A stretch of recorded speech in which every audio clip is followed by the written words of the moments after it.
So, Mr. Joshua, before we begin, please, if you have those objections that you feel that you face or your clients throw at you, please put them in the comment section and then we will address them, of course, as we're having a conversation with Mr. Joshua. Thank you. All right. So, how are you doing today? Good. It's a busy day already. All right, yeah. So today we'll be talking on how to handle objections. First off, what are objections? Okay, so basically, I don't know the kind of audience we have, and I believe we have audience who just also want to start the real estate journey, so I'll be as simple as possible. When somebody doesn't want to buy something, those things they will say in order to prevent themselves from buying or purchasing that. Those are what we term as objections. Okay. So the questions, but are you saying now that those objections that people ask or those questions that people ask are because they don't want to buy? Okay, so it's two ways. Okay. It's two ways. Most times there are things they are not satisfied with, and not, at the same time, it's things they put in place not to get it. So in a way, it's like for most people within our space, it has to do with uncertainties, things they are not certain about.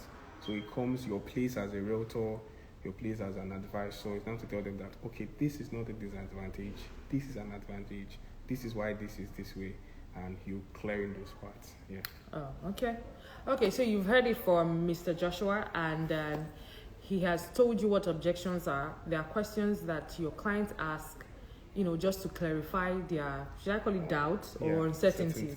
Yes, uncertainties is the word. So, the next question is, what are the, common objections that we face in real estate? So I'll just be asking, while we wait for our realtors to ask those questions on the comment sections. I feel like the number one objections that we face in real estate is it is expensive. I mean, I'm speaking for, most of us here. Mm-hmm. We get it's expensive, it's above my budget, it's expensive. So how do we handle its expensive objection? Okay. So first off, I have quite a number of content I've put out there as concerns. It is expensive. Not just Lagos is expensive in quotes. And I like the fact that a lot of people say Lagos is expensive. It answers a major question. Lagos is a location.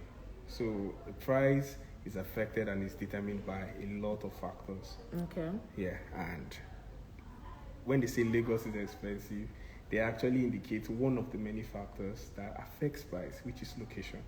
So when someone is telling you it's expensive, first to start with, educate the person as concerns the location to where the person is getting the property. Okay. Let's take for instance, Ikoyi, and you're getting a property in Ekwe. Ekwe is a developing side of Lagos, and pretty much prices have started appreciating. But you cannot compare Ikoyi to Ekwe.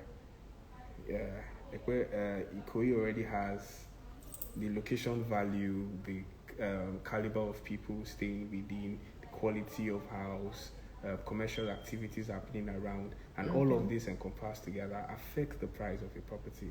They say a book, a Nike book, and just a normal book. The brand in itself, it's a name. Exactly. And it also has a price tag.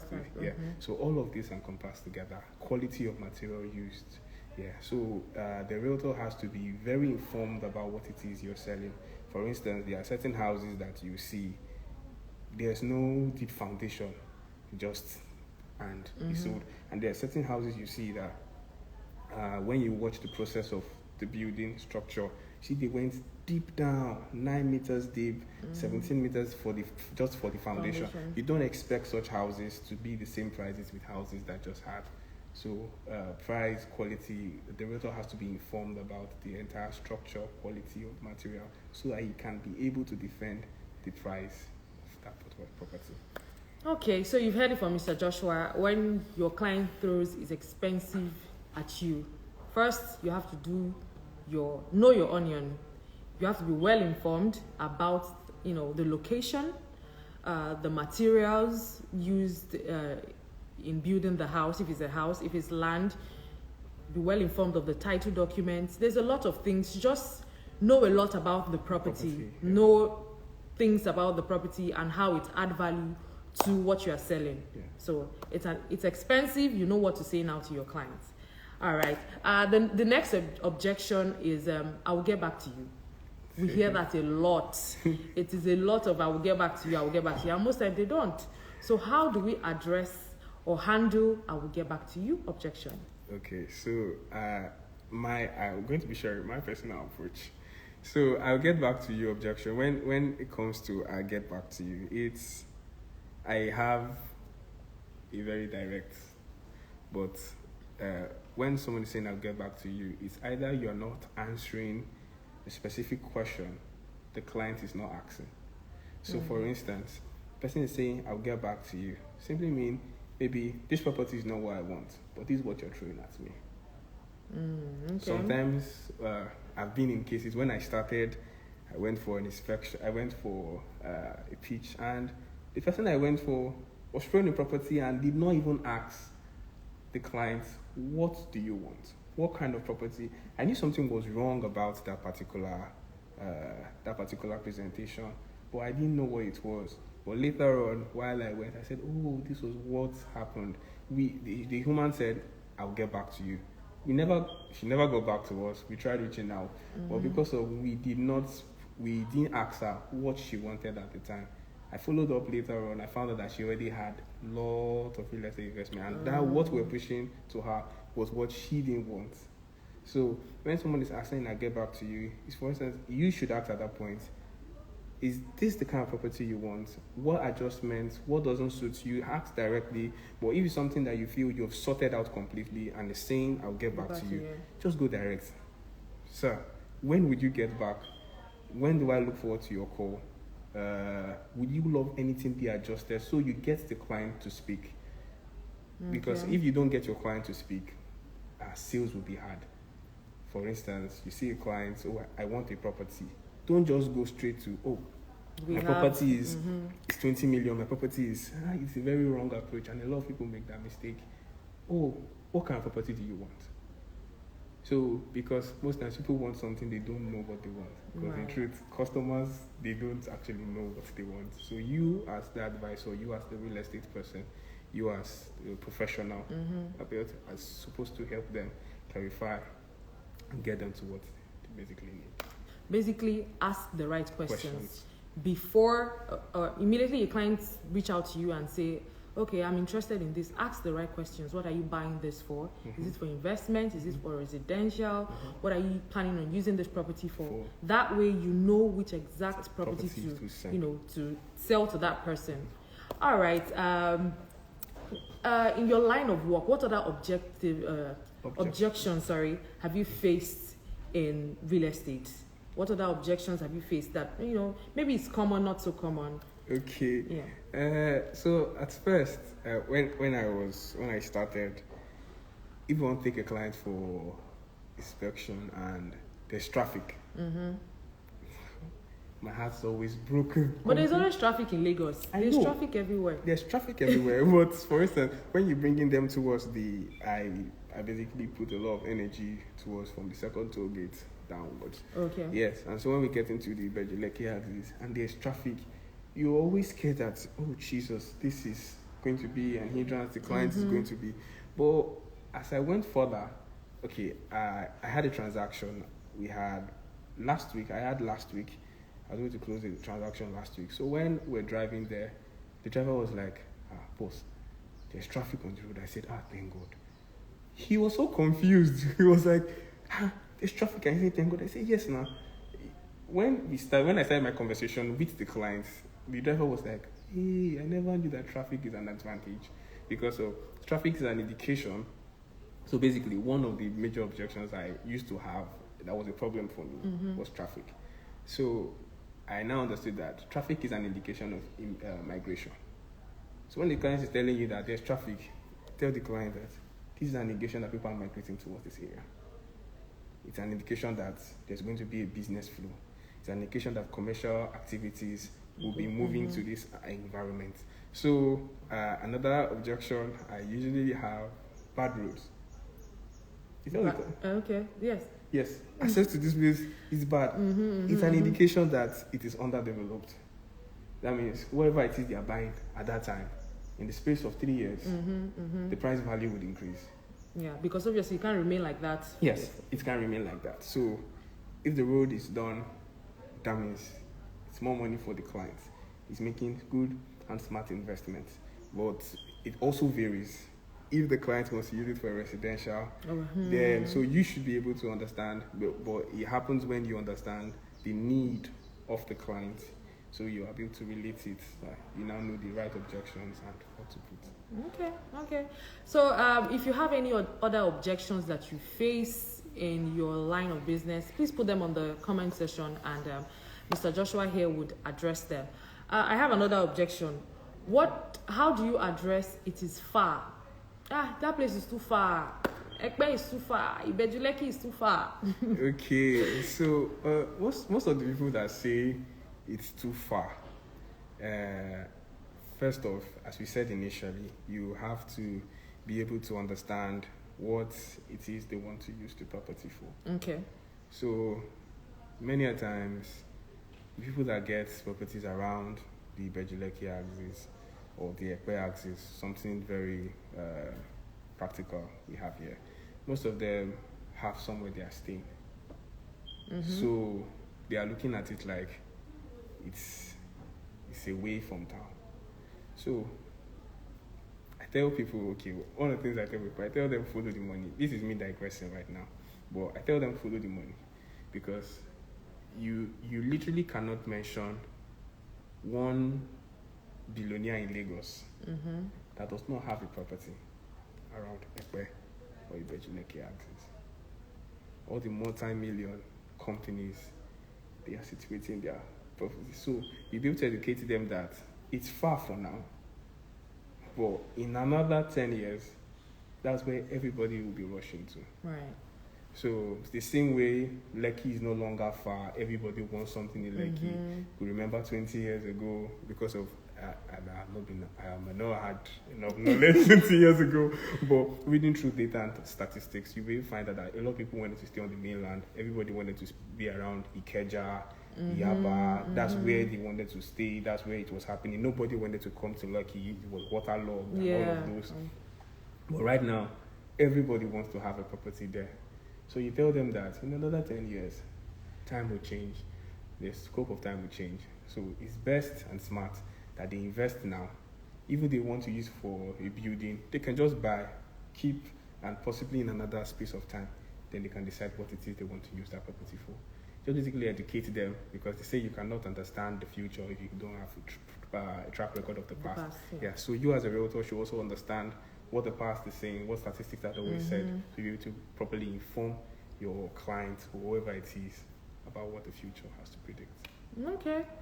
So you've heard it. It's too far. It's not something you should. If your client throw it's too far at you. Nah. I mean, Lekki was once it's too far location. So now it's a hot cake. I think you can't even get a plot of land in Lekki for. You should be looking at 500 million, 300 to a billion. So you see, it's too far should not be something that makes you withdraw back. Always be well informed. Know your onion. Be well informed. Know about the past, what has happened in prior locations that are now bubbling right now. Know your onions. Do your research. Go on the internet. Look for those statistics, and be well informed as a realtor, so that when all of these objections come, you're not fidgeting. You know what to say. And I feel like people buy from people that are confident. You know what you are saying. You are throwing statistics. You're putting out numbers. Yeah. And they see that, okay, yes, this person knows exactly what he or she is saying. All right, thank you, Mr. Joshua. Do you have maybe any other objections? Maybe even if it's not so common, maybe uncommon ones that we hear. I'm still waiting. If you have other objections that you feel you face while speaking to your clients, please put them on the comment section. Do you have any other objections that you can share with us? Okay, this is not an objection. Okay. But it's something I've seen quite a few people do, and it can tell on the transaction. Okay. You can be an objection. You as the realtor can be an objection. For instance, they say if you don't buy what it is you're selling, you can't buy what it is you're selling, you won't be able to sell it. So basically, first off, before even trying to sell something, be able to convince yourself first that you can buy it. And the thing is that clients can literally be able to read. They can read from you if this is something worth buying. And most times people just this is the land. The client already sees, okay, if their game was 70, or let's say their game was 60, you're supposed to boost it to like 90 to now make, okay, let's make the payment quick, let's make the payment fast. Yeah. But if you're coming there, you're like, okay, the client might even be moved to ask you, are you sure there's no problem on this line? Right. Yeah, so if you don't get, so understand that in as much as the client has objections, relating with you, that's why most times someone who can see you have the right property, but they can't buy from you. They literally will buy from the next person that has the high morale, has the right esteem, has been able to sell the property to himself more than 1 million times. So there's nothing particularly the client wants to say that will be new. You sell the client even before the client brings up the objection. And yes, that's something we should also consider. So the pros and the cons. When you have a property, you've listed a property, the reasons why the client should buy it, you should focus on it. The reasons why the client shouldn't buy it, you should also have a list of the reasons why they shouldn't buy it. And now be able to convince yourself, like, okay, these are 10 reasons why this client shouldn't buy this property. Now convince yourself with those 10, why those 10 reasons are an advantage. So in your conversation, when don't let the client even raise the objection. Oh, you already start with those reasons why they shouldn't buy it as a conversation, and you now tweak it like these are the advantages of those reasons why you should not buy it. So before the client even comes in with this is that, you've handled it completely, and they're practically just relax, like okay. You spoke my mind. Yes. So you should be able to, that's the part where you sell it to yourself, because when you sell it to yourself, imagine you have the 50 million naira now. You have the 100 million naira now. Will I buy this? What will I see and I won't like? What are those things I will question? So when you ask yourself those questions, then you will be able to tell yourself those unforeseen things, those things that you are not looking at because of you're just basically trying to sell to. And when you see those things, you'll be able to communicate. Remember, as a realtor, you have to be empathetic at the same time. So you also look for me from the point of view of the client. If you can't, then some people will not be able to transact with you. Okay. So you're saying basically we should draw up a list. Yes. Advantages of why I should buy this property. Yes. Disadvantages of why I shouldn't buy this property. Yeah. Then you now treat those disadvantages as advantages. Yes. Okay. All right. Thank you very much. You heard that. Our next question is, what are the strategies to address objections effectively without jeopardizing the deal? So how do we address objections effectively without, making the deal go south? Okay. That's very ambiguous. So I want you to help shape in. Just give me an instance of possible objection. For example, a client is saying, this place is far. Let's use it's too far, for example. It's too far. Ekpe is way too far, and I work in VI. I work there. I'm not looking to buying. Of course, I want to use it for investment, but I want to build in the next 2 years. Okay. That kind of a thing. It's too far. Like the main objection here is too far. But what do I need to do now as a realtor? I've heard that this client doesn't want to stay in Ekpe, obviously, but she's planning on building in 2 years' time. What are those strategies I need to put in place so that this deal will not go south? Okay. Obviously, I've given her the data and everything, but she's still saying it's too far. I live in VI, and in 2 years' time, I want to build on this property. So how am I going to address such an objection? Or what do I do so that the deal doesn't fall off? Okay. So it's too far. And thank you for stating that the client wants to use it for investment. So, and let's say Ekwe, you should be able to, aside from the plenty, I'm trying as much as possible not to mention the plenty developments that's currently happening within the corridors of Ekwe and all of the plenty. Please mention. So many of the activities happening along the corridors of Ekpe, it's in your place as the realtor to be able to inform the clients the benefit, because most times they look at it like, okay, let me use a real life experience here. So December, yes, you can remember.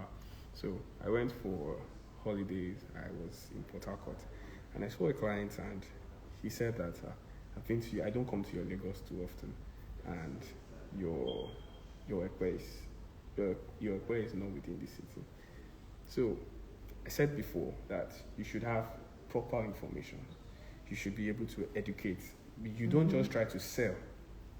When you are able to educate, it gives the client opportunity to listen. So beyond your persuasive skill of pushing them, you should be able to tell them things they don't know. So now, you mentioned that the client wants to use it for investments, and the client has somewhere he or she is staying around Lekki or VI. So it's in your place to tell them as the purpose for them investing, even now, as against the 2 years time. So now, let's now focus that a property within Ibeju Lekki in the next 2 years would be 50 million. And the client has 20 million to buy a property within Ekpe. So now, you tell the client that practically just land bank your money. We're not saying you should even build. If you keep your money with the bank, the certainty of getting your money, the certainty of it appreciating to a certain level, but buying within the prime environment and letting the developments play out when they play out. Let's now give it a certificate of 3 years. You can resell that property at practically 100% appreciation rate, and the money you get off that property makes it easy for you to buy property at where your desired location is. So it's basically like flipping. You tell them that, okay, it's too far, but you don't want to use it for immediate reason. But this particular property will be it's easy to be flipped, and you make more money when you flip this particular property. So it's best to keep it as an investment. So it's not going to be an investment in the next 2 years. It's going to be an investment from now. Buying it, holding it, let the development take place, let infrastructure take place, all increasing to the appreciation of the value of your property. When you flip it, you're able to get the property which you desire. So it's in your place to be able to first handle those kind of rejections. As you said, understand what the client needs. When you understand what the client needs, then you look for a twist to, as concerns what it is that you currently have. So Okay. you can. So you're saying the strategies now to put in place so that your deal or the conversation you're having with your clients doesn't get jeopardized. Number one is do your research, understand your client needs, educate your clients. Okay. So you've heard that from Mr. Joshua. If you put these things in place, obviously your deals will not be, going south, and will not be having a lot of, I could not close this deal because of these objections. I could not do this because of this, because of that. Do your research, understand your client needs, and always educate your clients. I mean, we don't know it all. That client that you're looking like, he's big, he has a lot of money. Obviously, there's something he doesn't know that you know. So do your best to educate your clients. And you cannot do that without you doing your research. So you've heard that. I have a question. Oh, okay. And it's something it's an estate I love so much. Someone said, please, how would you sell Isimi Lagos to someone considering that it's in Ekpe and the price is 100 million per plot? Yes. So I saw that question, and basically I love I love Isimi. I love Isimi so much. And it was actually one of my first property I ever sold in the real estate space. So, a client who would first off ask about, as I said, you need to know the need of the client first. You don't just push a property to the client. That's the mistake. You first know the need. So there are certain clients that they have houses all over Lagos, but they want something when I retire, or when I'm done with work. When you hear such conversations, I went somewhere, I like the serenity of Ekpe.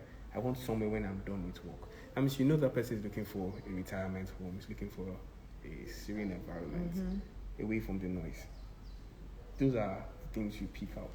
So when you pick out those, they say people don't buy, they buy out of emotions, so you'll be able to find out that emotional need that property would be able to give to that client.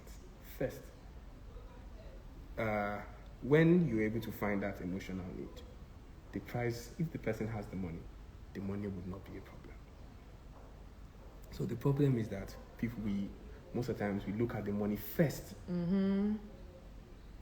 When you look at the money first, automatically it's already difficult for you to sell that property. Find the need of that client. When you're able to pinpoint what that need is, you're not trying to manipulate here, but you're trying to complement that client's need with what that property is given. If it satisfies that client's need, if you're able to relate it and communicate it well, the money would come out. So basically, first to start with, I'm not even going to be talking about the money because I want to cite again, the money is not the challenge. It's your inability to find the client's need and communicate the value of that estate to the client's need. It's your inability to do that makes the money a challenge. When you are able to do that, the money is never a challenge. Okay, I like that actually. I learned something just now. Okay, so someone is saying, can you advise us on some overlooked questions we should ask our clients to understand their unsaid needs? Okay. Can you advise us some overlooked questions we should ask our clients or prospects to understand their unsaid needs? Okay. So for that, it is... Okay. Open-ended questions. Yes. God bless you.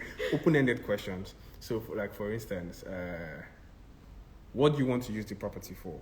It has to be a question whereby it is. Don't ask questions that are yes or no questions. If you ask questions that are yes or no questions, it's easy for the client to just say yes and stop the chat. For instance, if you are on WhatsApp, it's easy for them to say yes and stop the chat.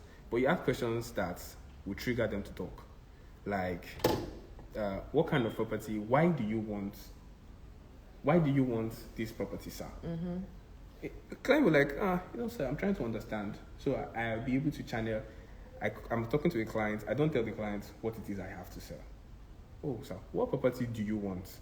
He said, oh, I want a house. Oh, why do you want a house?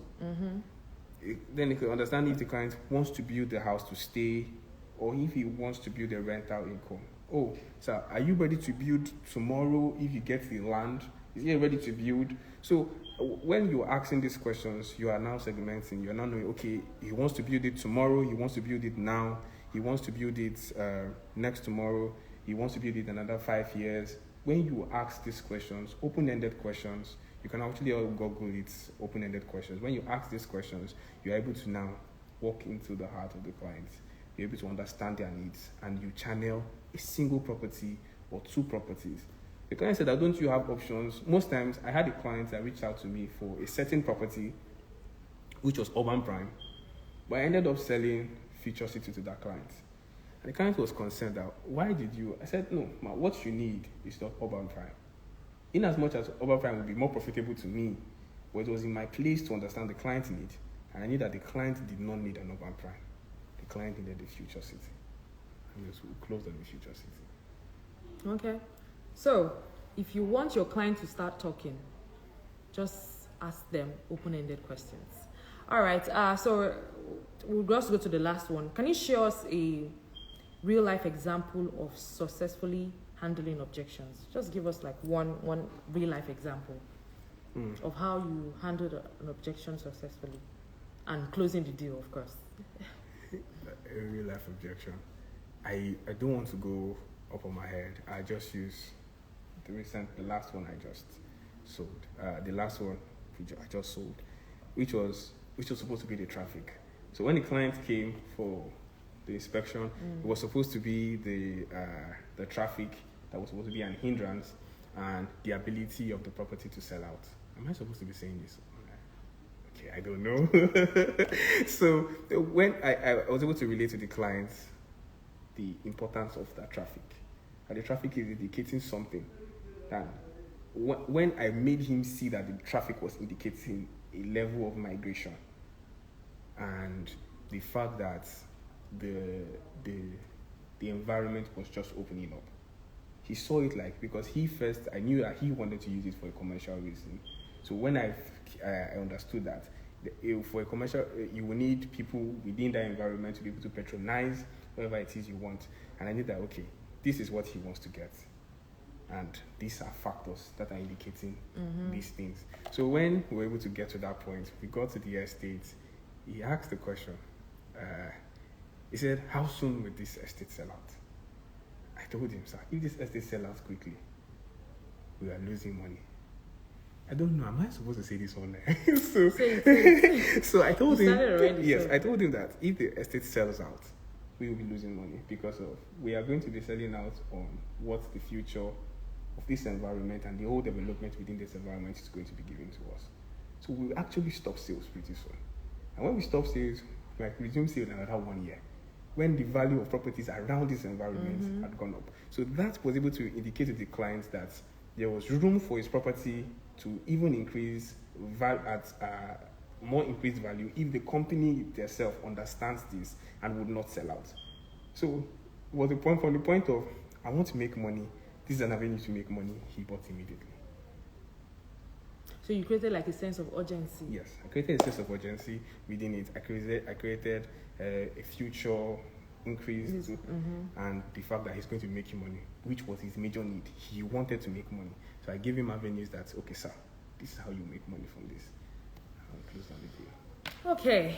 Thank you very much, Mr. Joshua. I am sure we've learned a lot. I have learned a lot from this conversation and how to handle objections going forward. Thank you. It was an honor to have you here. And of course, we're looking forward to the next episode. Thank you so much for joining in. We really appreciate every one of you that came in today. And I really hope that you learned something and you jotted things down to take away. So, yes. So to the next episode, thank you, and bye.